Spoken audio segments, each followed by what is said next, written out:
Listo, continuamos con las estructuras repetitivas. Vamos a comenzar con la estructura while.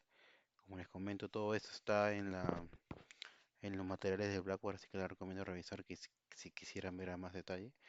La estructura while, que es la que vamos a ver ahorita, esta estructura básicamente va a ejecutar un bloque de código mientras la condición sea verdadera. Por ejemplo, esta de acá. Voy a crear una variable llamada count, que va a ser igual a 1. Voy a colocar el valor de 1. Voy a colocar para que se vea que se está comenzando a hacer el bucle while, ¿sí? While, mientras, ¿no? Como sería en español. Y digo while mientras que count sea menor, menor o igual que 5, vas a hacer algo. Nuevamente, while solamente va a funcionar cuando esta condición sea verdadera. Entonces, la primera pregunta que se va a hacer es, count es menor o igual que 5, count ¿cuánto vale 1? 1 es menor o igual que 5, la respuesta es true. Entonces va a ejecutar este bloque de código. Voy a hacer log y voy a decirle, perdón, el conteo, un conteo, ¿no? Y voy a concatenar count. Listo. Y si yo hiciera esto y dejara de esta manera, lo que vamos a generar es un bucle infinito, porque count siempre sería 1 y por ende siempre va a ser verdadero. Y si siempre va a ser verdadero, siempre va a entrar y pintar esto de acá. La manera de poder yo controlarlo es colocando count más más. Recuerden que este es un acumulador, que estamos diciendo count es igual a count más 1. Entonces, repasemos. Count vale 1. 1 es menor o igual que 5, sí. Viene a hacer este pintado y viene a hacer esta operación. Count más más va a ser igual a 2. 2 es menor o igual que 5, sí. Y lo va a hacer hasta que este count sea el valor de 5. 5 es menor o igual que 5, ¿verdad? Pinta 5 y suma más 1. ¿Cuánto es más 1? Sería 6. 6 es menor o igual que 5, falso. Entonces se terminaría este bloque de código. Si nosotros guardamos y ejecutamos, vamos a ver el resultado. Bucle while, que fue nuestro título, y va a contar 1, 2, 3, 4 y 5. ¿Por qué comienza desde el 1? Porque nosotros lo definimos con el valor de 1. Eso sería el bucle while. Vamos con el siguiente. El siguiente es el do while. Básicamente, si nosotros recordamos, el while pregunta antes. Vamos a hacer nuevamente, perdón. Si ustedes se dan cuenta, el while pregunta antes de ejecutar lo que está dentro del bloque de código. ¿Sí? Voy a, listo. El ciclo repetitivo while pregunta antes de ejecutar. El do while va a realizar una acción y después va a preguntar. ¿Cómo así? Vamos a ver en el ejemplo. Do while. El bucle do while, como les comentaba, va a ejecutar un bloque de código como el while, pero al menos va a realizar una acción antes de verificar la acción. ¿Cómo no entiendo? En el while pregunta y realiza una acción. En el do while primero va a realizar algo y después va a preguntar, pero va a preguntar para volver a hacer ese algo. Pero si ustedes se dan cuenta, tomando eso como referencia, quiere decir que siempre va a ejecutar o realizar una acción. Por ejemplo, vamos a declarar un number 1, let number 1. Voy a hacer un log que va a pintar el bucle, ya, do while, que es hacer mientras, ¿no? Entonces, ¿cómo se construye? Con el do. Do y le voy a decir, vas a hacer algo. ¿Qué es lo que vas a hacer? Vas a pintar. ¿Qué cosa me vas a pintar? Vas a pintar un número actual.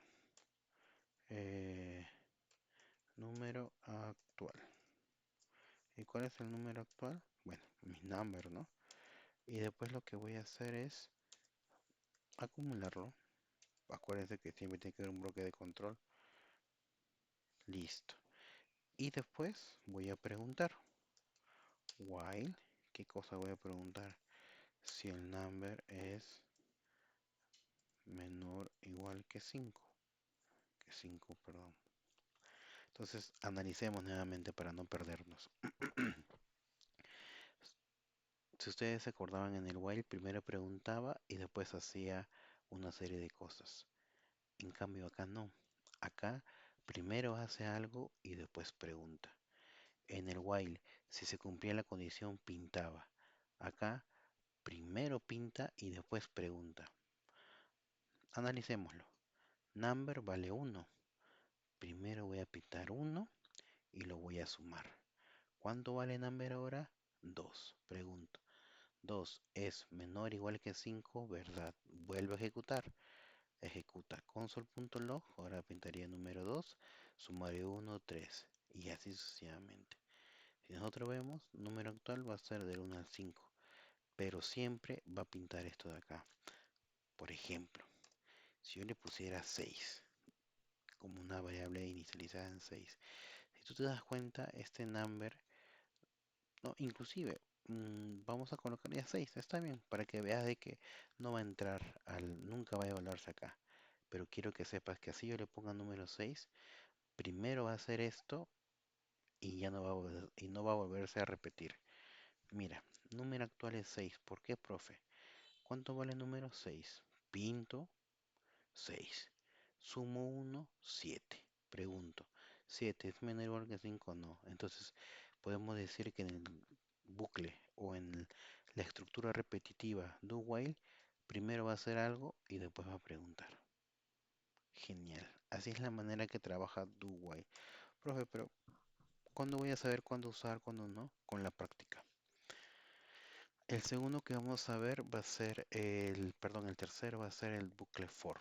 Creo que quizás ya lo conocen, pero si no, el bucle for lo que hace es, va a utilizar, básicamente lo vas a utilizar cuando conoces, o sea, cuando tú ya sabes de antemano, por así decirlo, cuántas veces quieres hacer una iteración.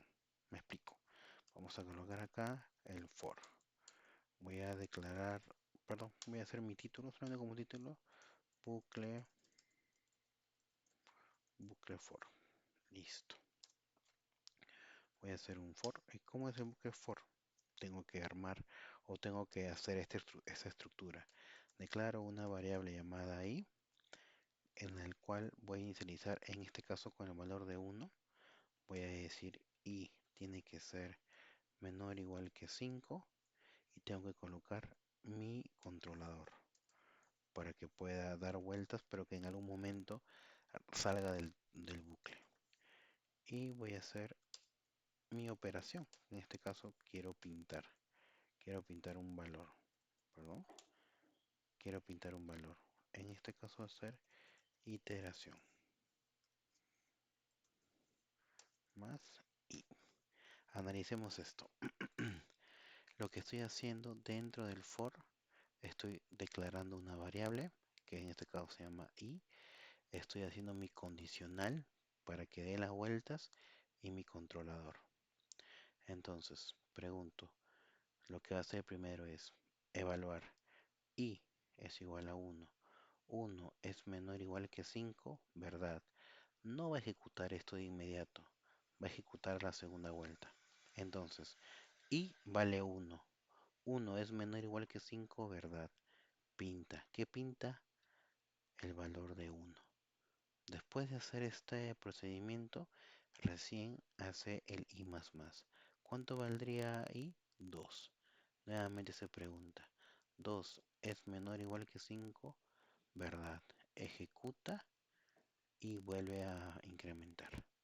Ya no hace esto porque ya lo declaró. Esto, como les comentaba, es cuando tú ya de antemano sabes cuántas vueltas vas a dar. En los bucles while y while no necesariamente sabes cuántas vueltas vas a dar. Ok, ejecutamos esto y vamos a tener nuestra iteración. Hay otro llamado for each que quizás lo vamos a ver más adelante, pero por lo general es trabajar con elementos de una manera distinta, pero que tienen el mismo significado. Por ejemplo, lo que voy a hacer es declarar un arreglo, que también es un tipo de dato que hemos estado por ahí comentando, que va a ser un arreglo de números.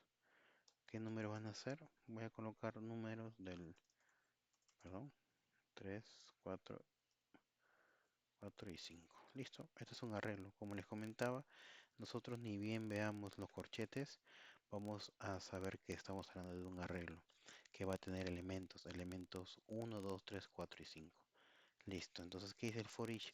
For each va a recorrer un conjunto de datos. ¿Qué es un conjunto de datos?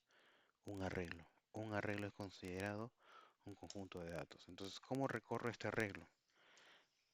Numbers.for each.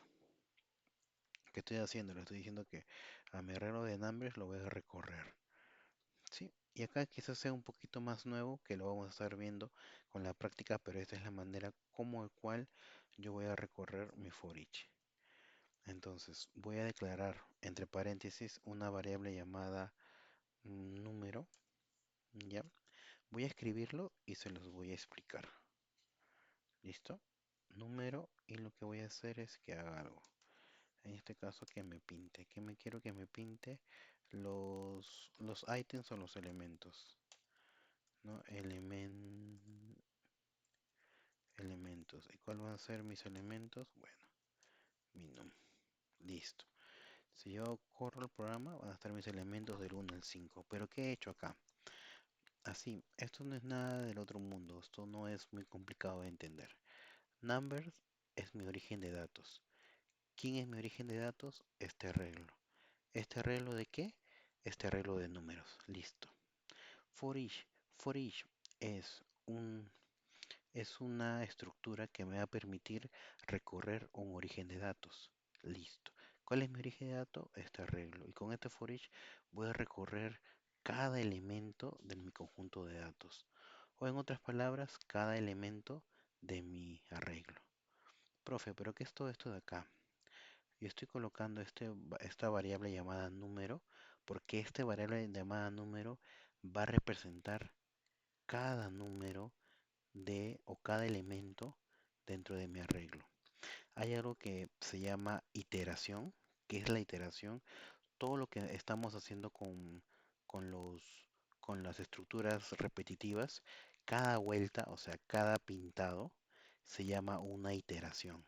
O sea, está iterando, está dando vueltas dentro de ese bloque de código y está haciendo algo. Entonces, este num representa el valor de mi primera iteración.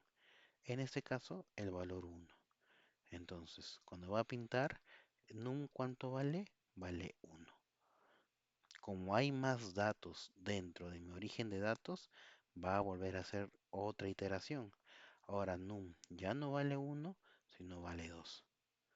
Entonces, si num vale 2, ¿qué me pinta? 2. Y así sucesivamente. ¿Listo? Yo sé que es un poquito complicado quizás entender a la primera esa estructura, pero lo que quiero que se queden es con básicamente cómo es que funcionan los elementos de repetición, cada iteración, cada vuelta.